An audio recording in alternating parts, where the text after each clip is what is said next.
शिव जी का जन्म कैसे हुआ? शिव जी के माता पिता कौन थे? जाने उनके जन्म का रहस्य।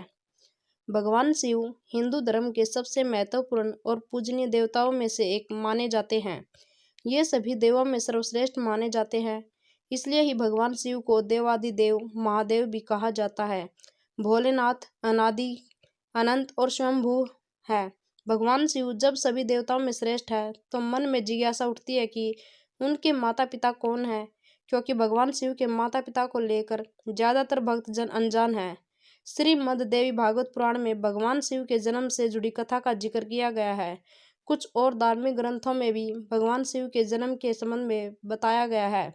श्रीमद् देवी भागवत एक ग्रंथ है जिसे देवी भागवतम के नाम से भी जाना जाता है। श्रीमद् देवी भागवत पुराण में शिव जी के माता पिता का जिक्र मिलता है।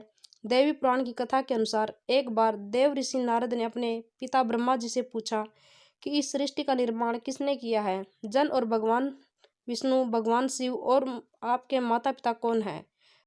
नारद जी के जन्म प्रश्नों का उत्तर देते हुए ब्रह्मा जी ने उन्हें भगवान शिव, भगवान विष्णु और ब्रह्मा जी के जन्म और उनके माता पिता के बारे में बताना शुरू किया।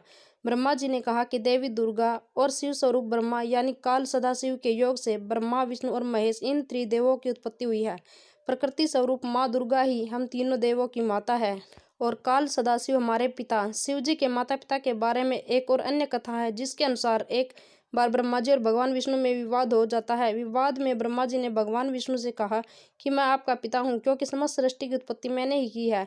मैं ही प्रजापति हूँ, इसलिए मैं ही आपका पिता हूँ। तब भगवान विष्णु ब्रह्मा जी से कहते कि आप मेरे पिता नहीं बल्कि मैं आपका पिता हूँ, क्योंकि आप मेरी नाभि कमल से उत्पन्न हुए हैं। ब्रह्मा जी और विष्णु जी का विवाद बढ़ता गया। तब उनके विवाद को सुलझाने के लिए सदाशिव वहां पहुंचे और उन्होंने कहा कि पुत्रों, मैंने जगत की उत्पत्ति और स्थिति रूपी दो कार्य आपको दिए हैं। इसी तरह से मैंने शिव और रुद्र का भी संहार और तिरोगति का कार्यभार दिया है। मेरे 5 मुख हैं। एक मुख से अकार, दूसरे से उकार, तीसरे मुख से मुकार, चौथे से बिंदु और 5वें से नाद शब्द की उत्पत्ति हुई है। इन 5 अवयवों से ही एकीभूत होकर ओम शब्द की उत्पत्ति हुई है। ओम ही मेरा मूल मंत्र है। भगवान शिव के माता पिता के बारे में पौराणिक ग्रंथों में विभिन्न कथाएं और मान्यताएं पाई जाती है, लेकिन उनमें से अधिकांश में भगवान शिव को अनादि और स्वयंभू कहा गया है। शिव को सृष्टि, स्थिति और संहार के देवता के रूप में पूजा जाता है और उन्हें ब्रह्मांड की मूल शक्ति के रूप में जाना जाता है। फिर भी कुछ ग्रंथों में भगवान शिव के माता पिता के बारे में उल्लेख मिलता है।